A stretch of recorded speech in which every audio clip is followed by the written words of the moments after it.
सबसे पहले good afternoon सभी को। तो जो जो स्टूडेंट्स पास हो रहे हैं उन्हें काफ़ी बधाई हो। और आज हम जो स्टार्ट करने वाले हैं वो हमारी 12th का जो सेशन है वो स्टार्ट करेंगे हम।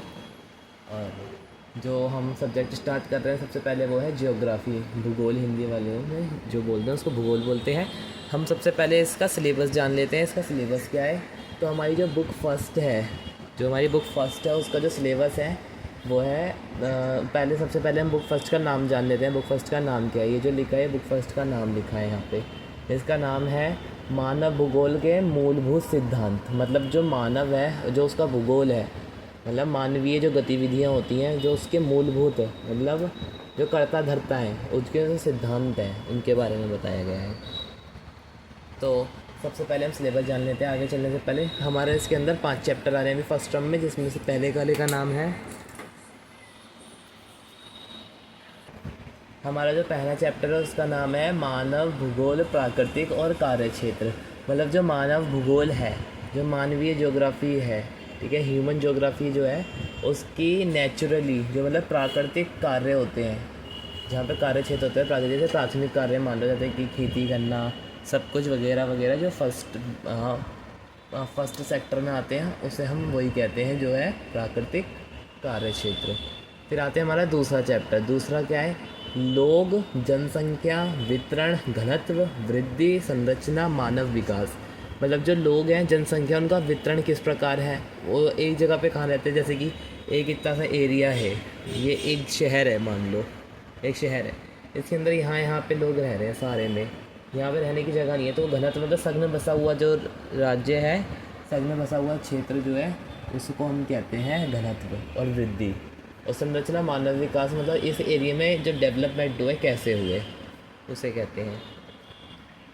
तो अगला जो चैप्टर है वो है थर्ड चैप्टर, मानवीय गतिविधियाँ, प्राथमिक गतिविधि, द्वितीय गतिविधि और तृतीय चतुर्थक। मतलब प्राथमिक में वही खेती वगैरह के बारे में बता दिया है, खेती करना, खनन वगैरह करना, मतलब प्रकृति से जो चीज़ें प्रदान हो रही है हमें, वो जिसको हम कोई भी चेंज नहीं कर रहे उसे कहते हैं। द्वितीय गतिविधि जो होती है वही होती है जिसके अंदर चेंज कर रहे हैं, कच्चे माल को पकाना, ठीक है, लोहे को पिघला के कुछ और चीज़ें बनाना, तो द्वितीय क्षेत्र में आता है।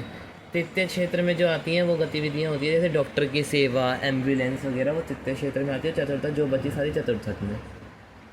फिर अब आता है हमारा चैप्टर 4 जिसका नाम है परिवहन, संचार और व्यापार, भूमि, जल, हवाई परिवहन, पाइपलाइन, वैश्विक व्यापार, पर्यटन। ये हमारा चौथा चैप्टर है, परिवहन संचार। तो आप समझ ही गए होंगे नाम से, मतलब परिवहन जो है आना जाना, और मतलब जाना लोगों का, संचार मतलब बातचीत होना, ठीक है, व्यापार मतलब सामान का आदान प्रदान, व्यापार करना, ये सब चीज़ें जो हैं वो इसमें आती है। भूमि, जल, हवाई, परिवहन, मतलब तीनों क्षेत्रों में, भूमि से, जल से, हवा से और परिवहन से, ठीक है। अब परिवहन में एक पाइपलाइन भी शामिल होती है कि एक स्थान से दूसरे स्थान, जैसे पानी है हमारे घर में, एक जगह से दूसरी जगह जा रहा है, पाइपलाइनों से जा रहा है। वैश्विक व्यापार, पर्यटन भी शामिल है, मतलब एक देश से दूसरे देश का व्यापार। मानव बस्तियों के स्वरूप और प्रकार, मतलब मानव बस्तियाँ किस प्रकार से, मैंने ये वाला भी एक एग्जांपल सेट करा था आपको कि संग में बसा हुआ एरिया है, ठीक है। तो ये भी एक मानव बस्ती का क्या होगा, ये एक प्रकार होगा मानव बस्ती का। स्वरूप भी इसी में आ जाता है कि मतलब इसका किस तरह का आकार है, कैसे लोग रह रहे हैं, कितने रह रहे हैं, तो वो स्वरूप भी इसी में है। प्रकार थोड़ा चेंज हो सकता है। तो प्रकार में क्या है कि दुनिया के 90% हिस्से पे 10% लोग रह रहे हैं, और 10% हिस्से पे 90% लोग रह रहे हैं। तो ये जो है इस प्रकार है।